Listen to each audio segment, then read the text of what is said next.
menjelaskan terkait motif pertama kali dia melaporkan aku ke polisi itu diduga adanya money politik atau diduga adanya niat untuk memeras saya. Itu pun dikonfirmasi dengan beberapa pernyataan dari orang-orang termasuk dari Hatta gitu loh. Jadi saya mendapatkan keterangan kalau dia mau menipu saya sampai 20 miliar itu dari salah satu pengacara berinisial IT. Dia bilang, "Neng, dia ini niatnya mau memeras lu dan dia nggak nyangka lu bisa lapor balik," kayak gitu. Nah, setelah itu juga, dan dia juga memberitahu akan ada 2 orang wanita yang pernah berantem sama saya gara-gara laki-laki ini yang akan melaporkan saya juga dengan kasus ITE pencemaran nama baik.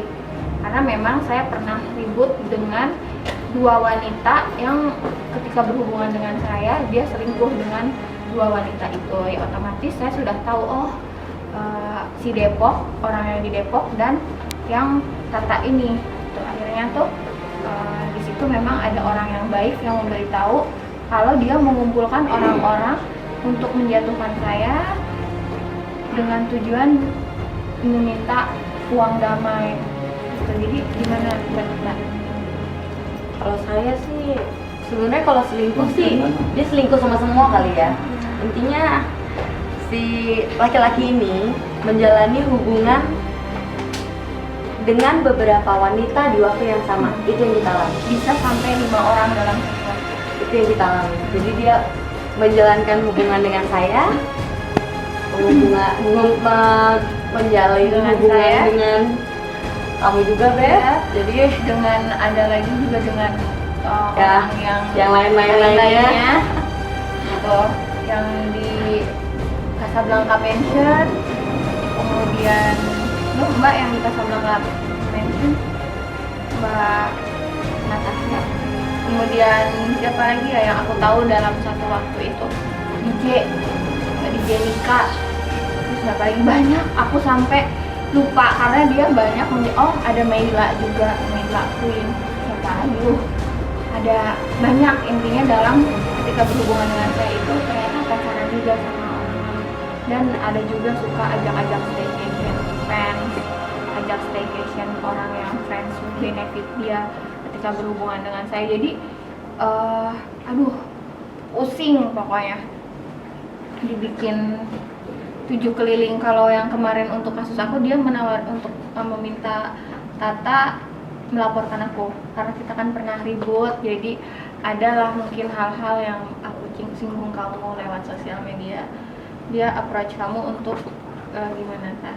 Ada, dia bilang, oh iya, cipin aja chat.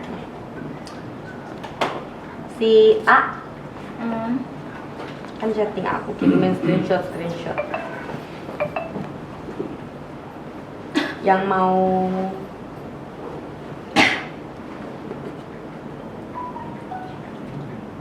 ya ini untuk mengadu domba kita. Ya, mengadu domba. Terus dia juga minta kamu untuk ngelaporin. Iya. Tujuannya ya supaya dia punya teman bersekutu. Dan ada uang damai juga untuk yang ke Sabrina itu kan, kalau sudah dilaporkan nanti meminta untuk uang kan ke aku. Terus yang dia melaporkan aku juga ada motif uang juga. Adalah pasti. Tapi kalau dia suruh aku melapor nggak ada motif uang. Kalau dia ke aku motif uangnya bicaranya gimana? Motif uangnya dia nggak mau buka terlalu banyak. Tapi yang pasti aku sempat pancing-pancing tuh. Kan dia pas ada masalah, lalu dia sempat datang ke showroom Prestige. Dia datang ke showroom Prestige bersama adiknya. Lalu mengirimkan screenshot chattingnya yang bikin dia marah sama aku. Chattingnya ini chatting dari kamu ke Kak ya, dikirim ke aku, mau ngadu domba lah intinya supaya aku tuh panas biar aku mau ngelaporin. Tapi aku masih kayak, sekarang tuh saya lagi dalam masalah hukum, jadi buat apa nama-nama masalah gitu kan. Makanya saya masih kayak, iya ya, ntar deh, saya juga nggak mau percaya satu pihak. Lalu dia sempat nunjukin video yang beredar itu ya, video yang beredar itu, dan saya rasa video yang beredar itu kamu bikin diedit, kemudian juga tidak menggambarkan keseluruhan karena kan direkam, dan ini juga nanti out of record. Untuk kalian tahu juga, aku juga akan menunjukkan video versi aku.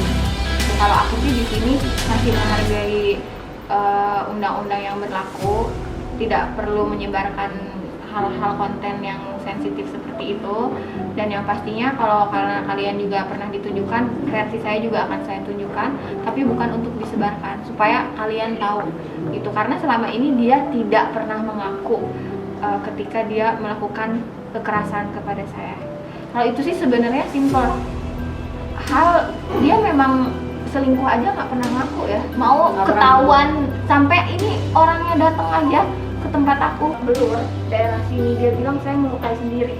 Gimana caranya melukai sendiri daerah sini? Ada melambung-melambung. Jadi kalau misalnya mau ngarang, tolonglah yang sedikit pintar gitu. Masa melambung? Mau ngapain melambung?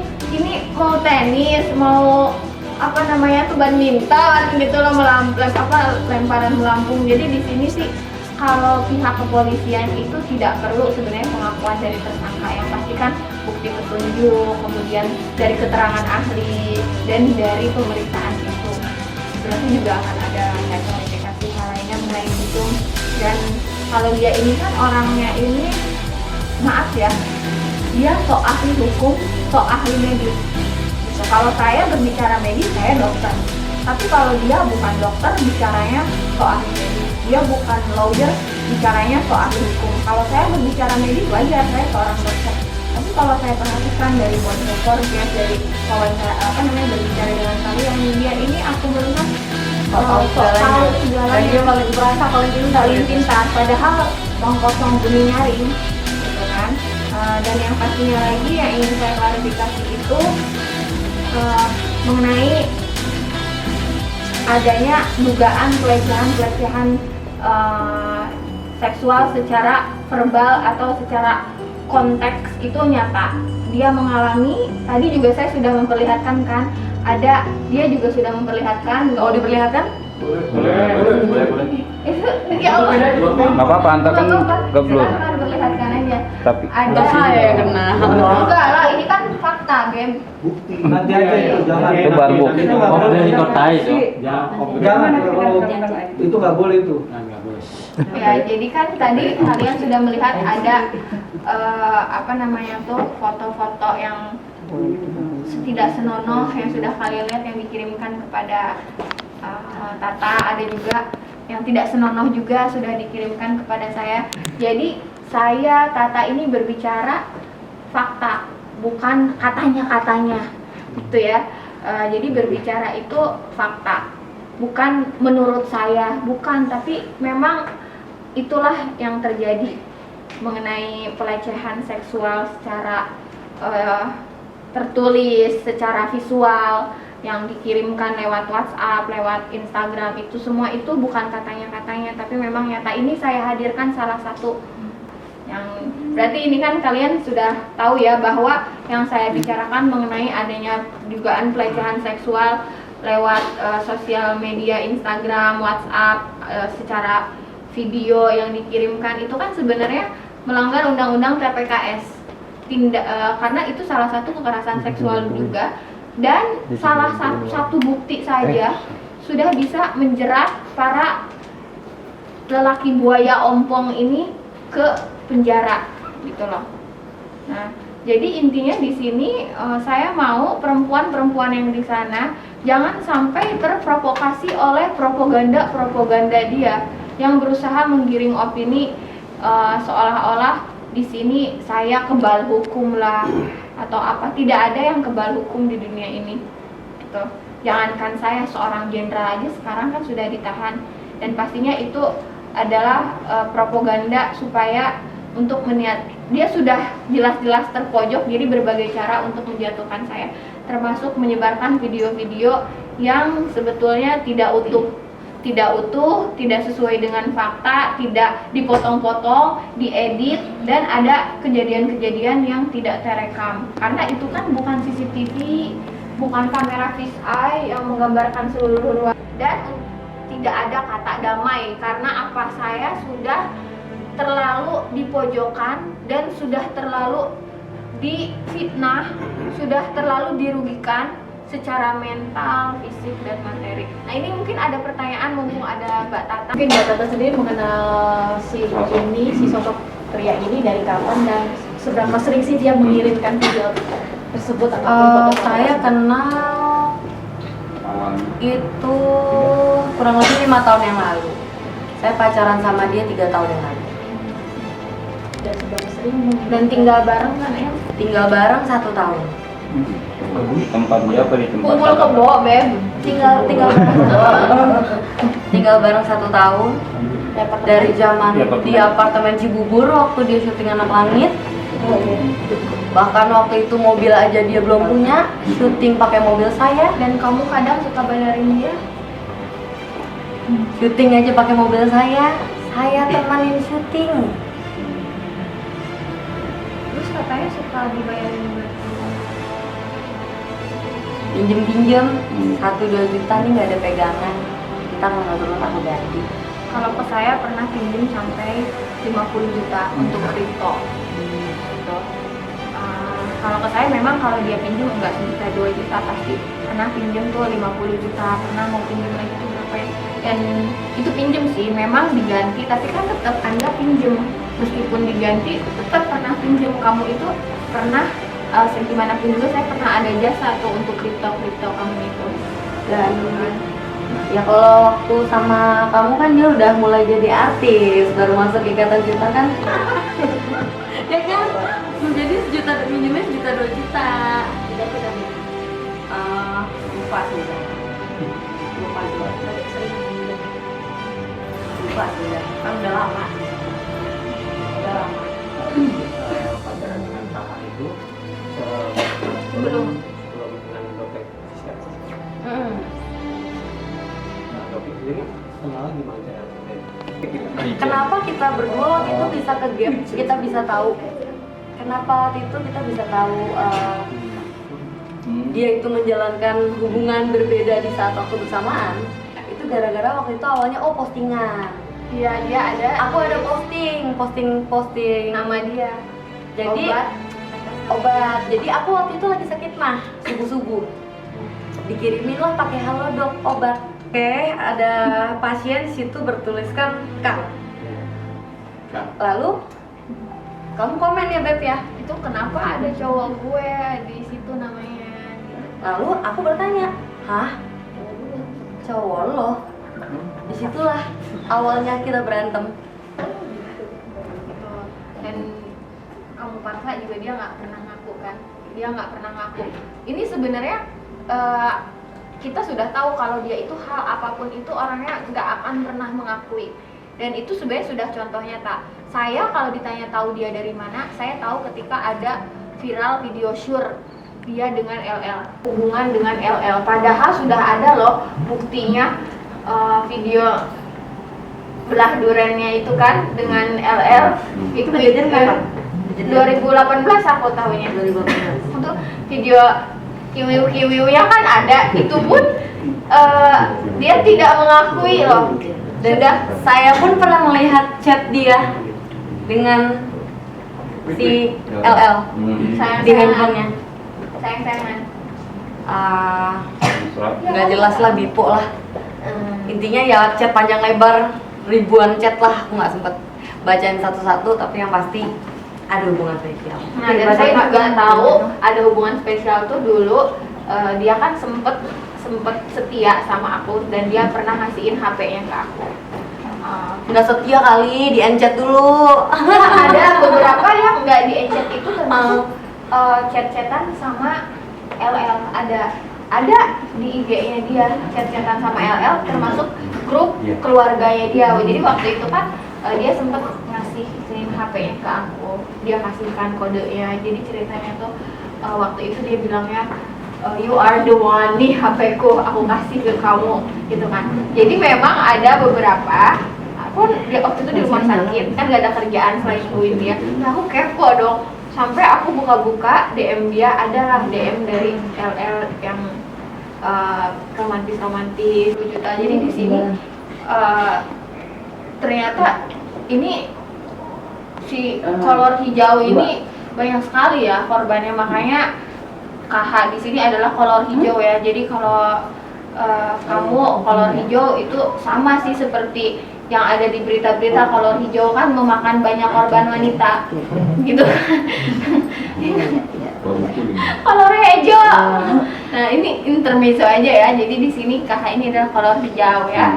Jadi ini bukti nyata korban kolor hijau gitu, suka diberikan apa ya namanya tuh, dan air susu dibalas air tuba karena kamu juga adalah hal-hal yang diiniin gitu. Dan yang pastinya saya bukan fitnah ya, tapi berdasarkan ini ada testimoni juga. Tadi juga kan ada rekaman dari percakapan saya dengan salah satu selingkuhannya yang diminta melaporkan saya dengan tujuan uang untuk diduga ada tindakan pemerasan. Jadi di sini sudah paham ya, mudah-mudahan hal ini tidak ada korban lagi yang selanjutnya berjatuhan. Kalau mungkin ada yang ingin ditanyakan lagi? Ya Mbak Tata, saya mau tanya, ketika kamu membuka ini semua menjadi ini salah satu kamu sebagai teman ataupun sebagai saksi juga yang mungkin dirugikan, ya kan?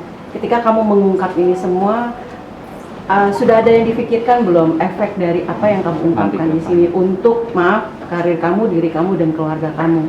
Ketika kamu mengungkapkan itu, terus ketika sama dokter sendiri, Siska, intinya ada nggak sih? Ini kan kayaknya buka aib sana sini gitu ya. Jadi terkesannya membeberkan semuanya. Untuk ke spesialis dalam artian yang sebelah sana ngadu ke sini, yang sebelah sana ngadu ke sini gitu, sampai bawa ke HAM juga gitu kan. Sebenarnya nggak nyambung sih kalau HAM. Iya, makanya dokter sendiri apa tindak lanjutnya gitu, karena kalau cuma buka aib sana sini kan nggak selesai ya. Ketika akhirnya apa yang akan tindakannya Mbak Siska yang harus Mbak Siska ambil gitu, karena di sini sudah jauh ya, maksudnya sampai ngebukain aib semuanya gitu. Karena dari sana juga kan udah lapor, apakah dari Mbak dokter sendiri ada tindak lanjut yang akan dokter lakukan gitu. Makasih.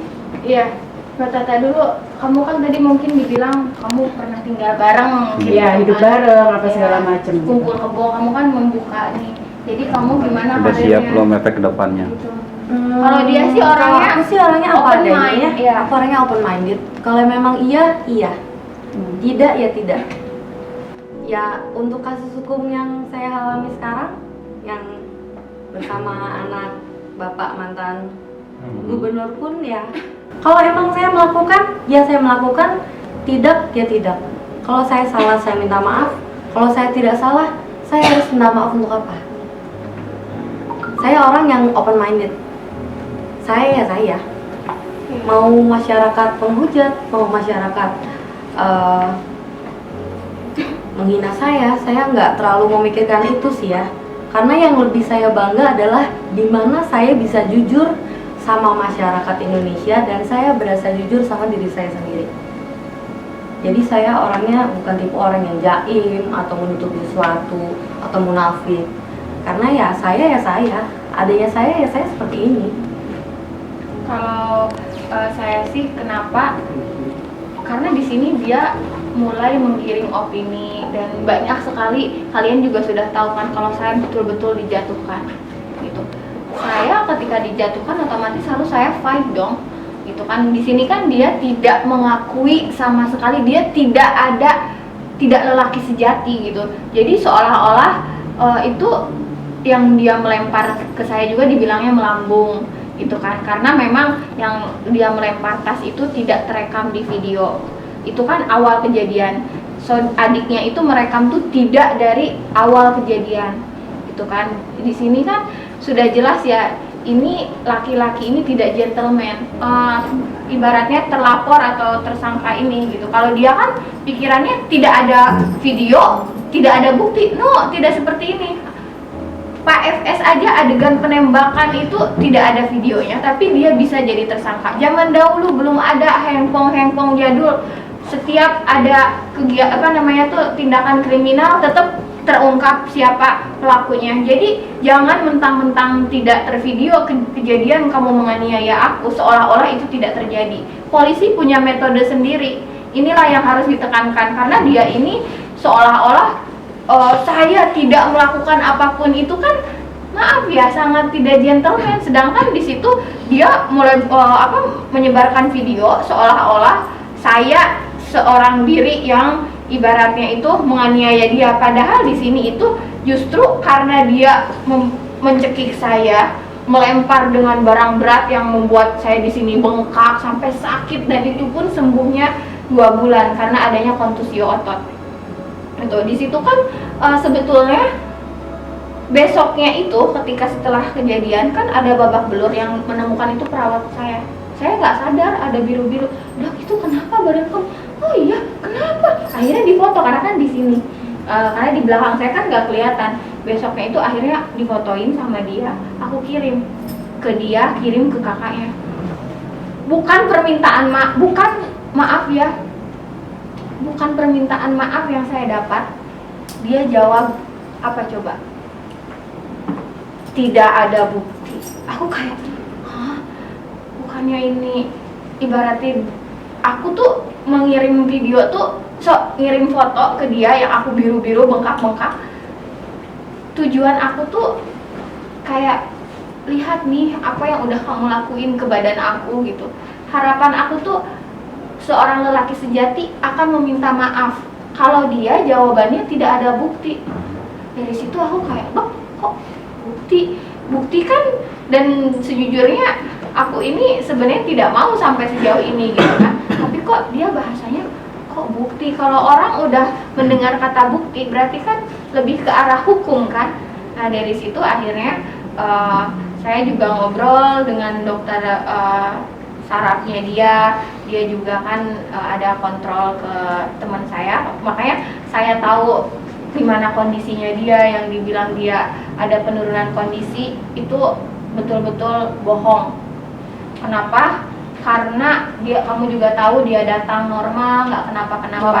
Normal, datang ke showroom saya normal. Dan dia juga ada pacaran, ada video-video yang diupload pacarnya jalan-jalan ini itu setelah kejadian. Bahkan intinya tuh tidak ada penurunan kondisi karena dari dokter dia drama king banget ya, dramatisir. Sosok teraniaya. Kalau Presko nangis. Dr. Siska, berarti bisa dijelasin nggak ketika kerugian diri kamu sebaik fisik, materi maupun material itu total dari kerugian yang kamu alami itu apa aja? Ini aku mau menjelaskan dulu mengenai penurunan kondisi ya. Okay. Jadi jelas di sini itu dia tidak ada penurunan kondisi karena dijelaskan langsung oleh dokter saraf yang menangani. Nah, dia juga bilang, iya saya diminta untuk menandatangani surat penurunan kondisi, gitu kan? Nah, saya nggak mau lah, kan tidak ada penurunan kondisi karena penurunan kondisi bagi seorang dokter itu tidak berdasarkan perasaan pasien. Seorang dokter menentukan ada penurunan kondisi itu dari fakta medis. Fakta medis itu apa? MRI, radiologi, laboratorium. Jadi tidak bisa berdasarkan perasaan saya ada menurun atau ini saya ini karena ataupun misalnya dia merasa dianiaya karena katanya diinjak apa, dijelaskan dong ada jejas tidak, keadaan tulangnya seperti apa. Karena seorang dokter itu menuliskan penurunan kondisi itu bukan berdasarkan katanya atau pendapat pasien. Yang kita sebagai seorang saksi, sebagai seorang ahli itu melihat segala sesuatu tuh dari fakta medis itu tadi. Laboratoriumnya seperti apa, memar ada memar ada atau tidak, ada bengkak atau tidak, kondisi radiologinya seperti apa, adakah perubahan yang ke arah lebih parah dari yang sebelum dia sakit sampai yang misalnya setelah kejadian, pastinya dari MRI juga. Jadi tidak bisa berdasarkan opini pasien, gitu kan. Di sini saya menjelaskan itu sebagai saya seorang dokter, gitu. Jadi seorang dokter itu tidak bisa hanya menurut saya ini saya sakit, saya menurun kondisi, tidak bisa. Penurunan kondisi itu ditilai dari fakta medis. Simpulkan penurunan kondisi, itu kan ya. Nah, untuk kerugian-kerugian nanti dibahasnya dengan pengacara saya ya. Nah, mungkin ini lebih, jangan kalian pikir kita mau menjatuhkan orang lain. Tidak, kita mau menyelamatkan ratusan juta wanita di Indonesia ini. Biar nggak ada korban-korban lain. Iya, tujuan kita ini baik. Kenapa? Karena jangan sampai tertipu oleh tampang. Ya. Kamu suka sama dia kan? Ya bertampangnya doang sih emang enggak Sama aja. Tampangnya doang karena nggak ada yang dibanggain yang lain-lainnya. Berarti cuma jual tampang ya dong? Jual tampang aja. Dan nanti kita mau bikin lagu kan bertiga sama Bunda. Nanti kita mau launch lagu tentang apa namanya tuh? Tampangan. Bukan. Jual tampang. Judulnya sih Mokondo, kita ya judulnya sudah ada, judulnya Mokondo. Halo Mokondo. Yang pastinya ini niat saya dan kata itu baik. Jangan kalian pikir kita ini apa namanya tuh, sebenarnya kita mirip ya Kak ya.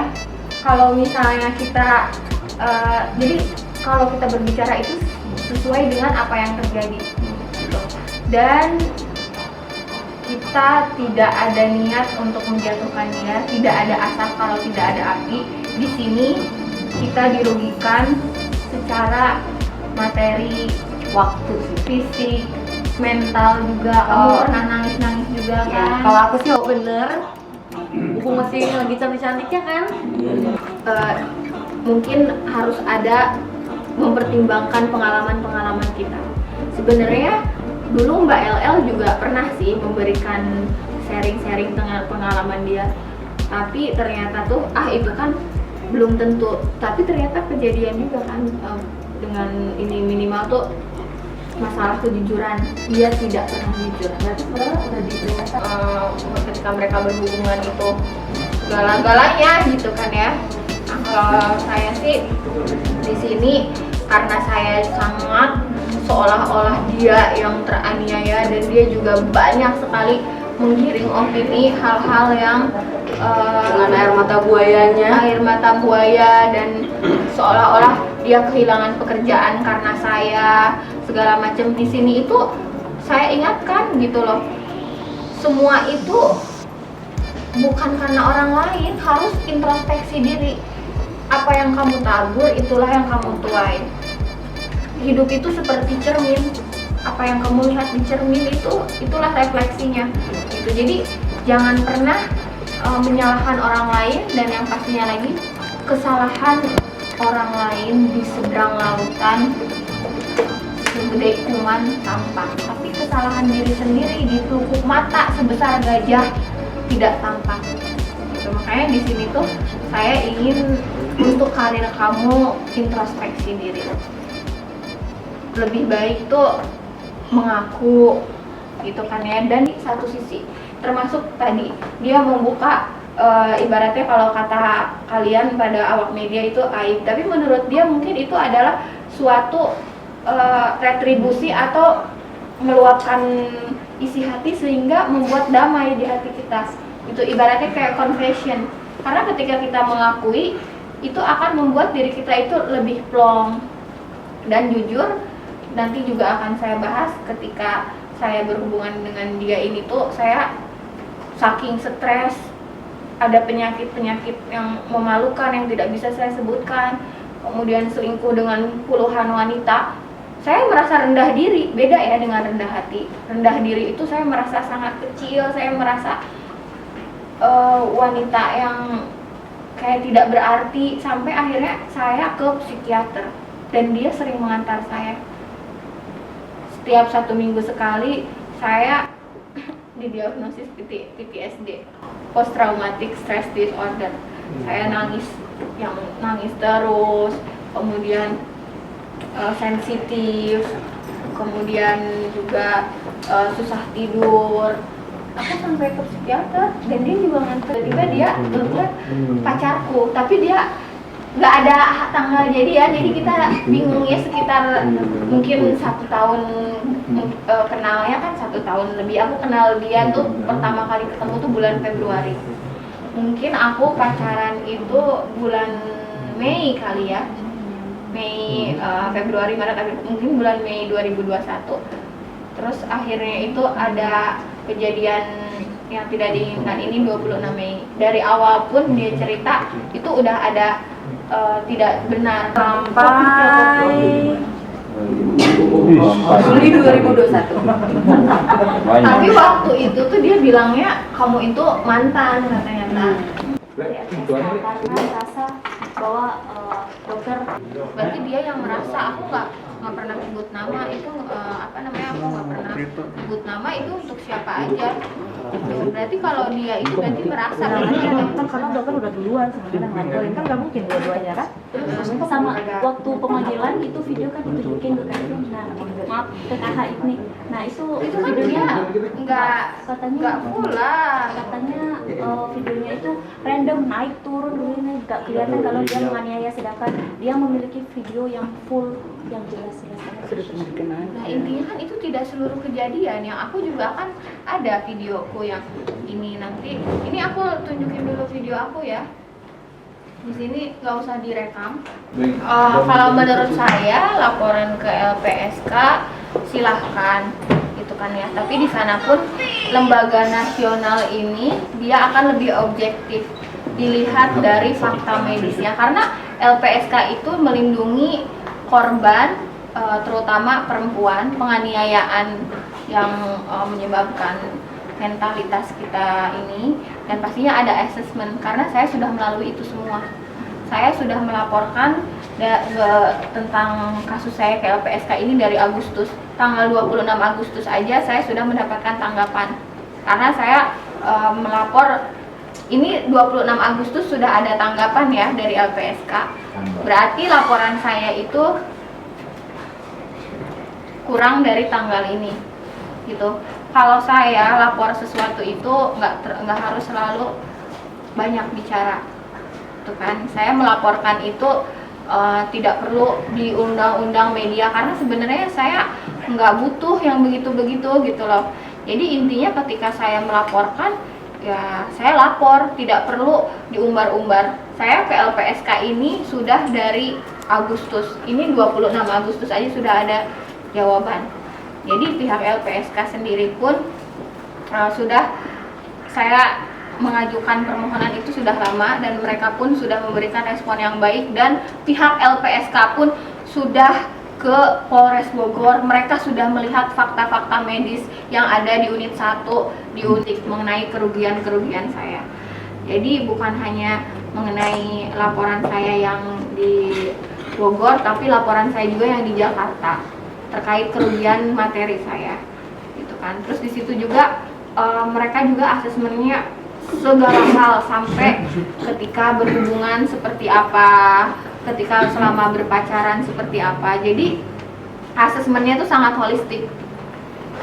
Kemudian juga mereka, karena kan saya juga selama berhubungan itu sering ya, ini invoice-nya jelas, saya ke psikiater di rumah sakit Siloam. Ini dari ada yang Februari, ada Maret dulu rutin 1 minggu sekali, sampai sekarang pun ada. Ini kan berarti saya sudah mengalami tekanan, ibaratnya ada depresi, PTSD, depresi berat, sampai akhirnya aku ke SPKJ, spesialis kedokteran jiwa. Ini dia juga kadang-kadang antar aku, gitu kan ya. Ini terjadi waktu itu juga konsultasinya ya bareng dia, dan aku utarakan kenapa yang membuat aku sampai stres itu karena dia ini. Dan sebenarnya di situ juga seharusnya gimana perasaan kamu, ternyata aku dari sehat sampai ada mengalami gangguan jiwa loh karena kelakuan kamu. Lelaki sejati itu tidak pernah untuk merasa dirinya teraniaya, tapi kan kalau saya berbicara itu juga bukti, termasuk di sini mengenai LPSK itu mereka akan menilai secara holistik, itu kan ya. Di sini korban itu bagaimana keadaan luka-lukanya dan lain-lainnya, efek kita ke depannya. Apalagi saya kan ada ancaman dari dia untuk dicabut izin praktek. Saya sudah ada ancaman, pengancaman, saya merasa terancam. Dia sudah jauh-jauh hari mau mencabut izin praktek saya, termasuk keluarganya juga menyebut nama-nama kalian berdua itu. Jika kalian merasa sepatunya cukup ya silahkan dipakai. Tapi di sini saya tidak pernah menyebutkan nama kalian gitu kan ya. Tapi kalau kalian merasa berarti apa yang aku tuliskan itu berarti betul gitu kan ya. Berarti bukan karangan saja gitu kan. Bukan cerita atau dongeng, tapi mungkin itu kalau kalian merasa berarti itulah kenyataannya. Kalau berarti merasa berarti apa yang aku tulis itu betul dong. Nah, gitu, karena saya tidak pernah menuju untuk salah satu siapa itu. Si kolor hijau kan bisa siapa saja, mungkin mas-mas di sini juga punya kolor hijau gitu kan. Jadi di sini kan kolor hijau ini udah ada dari dulu sih, istilah kolor hijau ini kan gitu kan. Dia nganggap LP dari dokter ini lebih cepat ditangani daripada Nah, itu tadi saya kan ada lapor LPSK. Laporan saya ini tuh dipantau oleh LPSK. Gitu, mereka kan datang ke Polres Bogor, datang ke Polsek Taman Sari. Tadi kalau saya kan berbicara bukan hanya katanya-katanya. Tadi kan juga sudah ada respon dari LPSK tanggal 26 Agustus. Berarti saya laporan dari sebelum itu. Sekarang udah tanggal 27 September loh. Saya laporan itu ke Komnas Perempuan, ke Kementerian Perlindungan Perempuan dan Anak, kemudian ke LPSK. Saya di proses itu pertama mungkin karena saya perempuan, karena di Indonesia itu ada perlindungan perempuan dan anak, dan ini pun akan menjadi pelajaran untuk perempuan-perempuan di sana yang merasa dirugikan oleh laki-laki bisa bercontoh kepada saya. Tuh, lapor ke Komnas Perempuan, Kementerian Pemberdayaan Perempuan dan Anak. Di kepolisian sendiri ada Departemen PPA, Perlindungan Perempuan dan Anak. Gitu loh. Jadi di sini perempuan ladies first. Jadi ketika dia merasa tidak adil, sebenarnya mungkin jangan hidup di Indonesia, hidup aja di luar negeri, karena di Indonesia kenyataannya perempuan ini memang ladies first.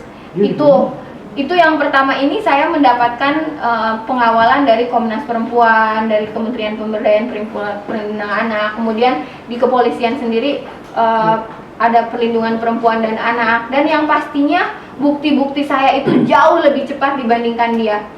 Contoh nyata untuk visum ini sebetulnya yang saya lakukan ini sama seperti dia.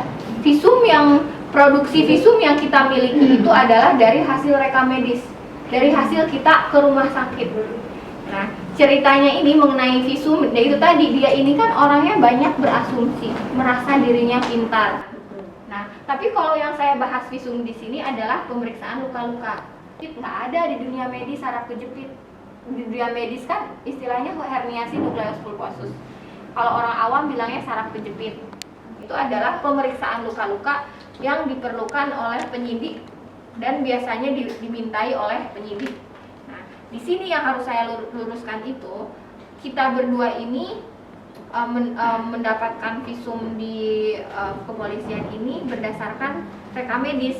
Pemeriksaan ke rumah sakit ini invoice-nya ya, sampai lecek ini. Saya ke rumah sakit nih, dan dia juga tahu saya ke rumah sakit. Hari untuk meminta visum, betul tidak? Betul. Tapi ditolak karena tidak sesuai lokasi. Gitu. Jadi saya ini kenapa saya meminta visum? Karena sudah ada ancaman. Saya mau dilaporkan ke polisi ketika saya Dek, satu lagi Dek, sini.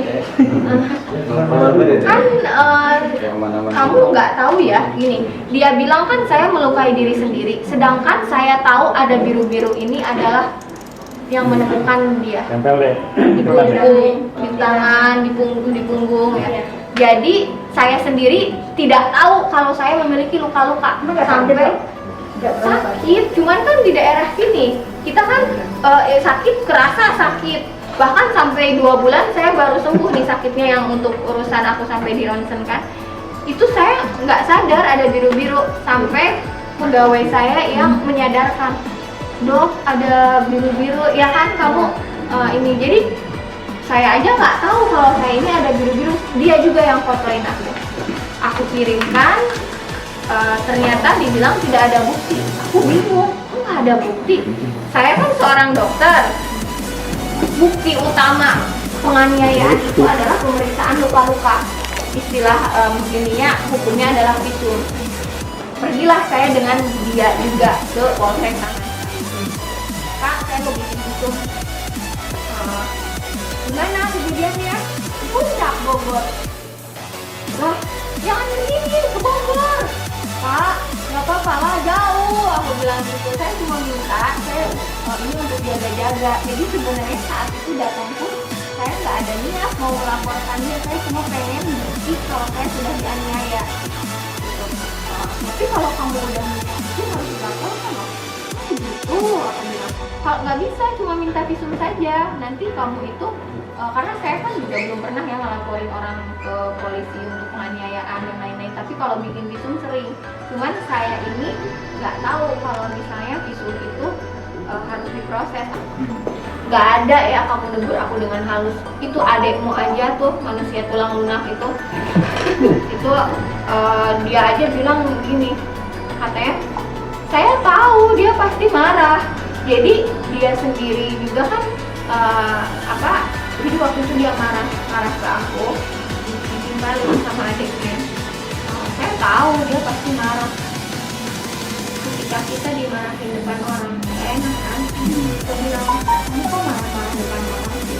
Saya nggak suka loh dimarahin depan orang. Tolonglah hargai, aku udah jauh-jauh loh dari Jakarta. Dan ibaratnya nggak ada sih orang yang mau dimarah-marahin depan orang. Apalagi ini jelas-jelas dia ini bilangnya saya tahu dia pasti bakal marah. Jadi kayak direndahkan sekali udah tuh. Aku emang nggak tahu lah, aku kan emang mungkin sangat rendah kali di mata dia, sehingga di depan orang pun aku dimarah-marahin. Dan aku rasa ketika aku bertanya tentang hal tersebut, menurut aku dia nggak perlu marah. Itu kan cekcok, bukannya cekcok. Dan dia juga sebenarnya ketika saya sendiran ke dia juga sudah ada bentuk istri saya duluan gitu dorong aku. Jadi untuk masalah visum itu, saya Polsek Tamansari itu tidak pernah mengeluarkan visum. Polsek Tamansari itu menyuruh saya untuk ke rumah sakit dan ditolak karena tidak sesuai dengan locus delicti. Locus delicti itu adalah tempat kejadian. Saya diminta ke Polres Bogor, solusi mereka untuk ke rumah sakit kalau tidak mau ke daerah Bogor. Lama sekali dan asal bunyi aja gitu. Dan sebenarnya tidak ada orang yang lelucon lah dari aku itu, cuman karena dia ngancem aku. Dia nggak ngurusin orang-orang yang terkenal karena video shoot. Pak Presiden nggak ngurusin hal-hal yang seperti ini. Komnas HAM apalagi, emang aku membunuh? Aneh banget loh, ngawur loh ini gitu loh. Terus ke presiden apalagi, no, presiden tidak mengurusi orang-orang yang terkenal karena video shoot. Presiden tidak mengurusi laki-laki yang nggak gentleman. Yang ada kamu dipermalukan loh, ketawa Pak Presiden. Gini loh, kamu bilang aku ngaku lumpuh. Emang kamu sekarang lumpuh? Kamu jalan-jalan loh kemana-mana. Tolonglah, harus ada sedikit rasa malu. Kalau kamu nggak punya malu, minimal sedikit saja ada rasa malu. Presiden dibawa-bawa, nggak akan ngurusin gitu loh. Apa sih? Nggak penting banget, lebay loh. Dan emang dia ini lebay banget. Di mana-mana ada kan istilah drama queen perempuan kan yang lebay. Kalau tadi saya dan Tata ini apa adanya, nggak perlu berdrama-drama. Dulu mungkin awal-awal saya sedikit sedih. Kalau sekarang aku udah bodo amat, fight till the end. Kalau dibilang mau damai, nggak mau damai, karena ini udah berlebihan dia gitu. Jadi kalau dibilang Dokter Siska mau damai, saya tidak mau damai. Apapun yang terjadi, go. Kenapa? Karena saya berada di jalurnya gitu loh. Jadi kalau dibilang mau damai, tidak mau damai, karena sudah terlalu kejam dari kalian itu berbagai cara menjatuhkan aku gitu loh.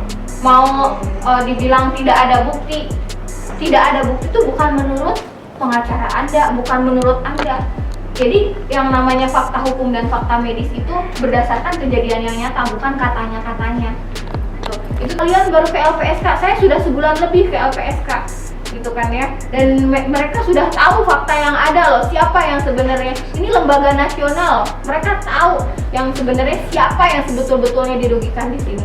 Sekarang saya sekuat ini karena saya sudah menikah gitu, karena saya sudah ada support system orang yang jangan-jangan kamu ini yang ngelaporin aku cemburu ya, waktu dulu saya pergi ke Afrika langsung kau laporin aku.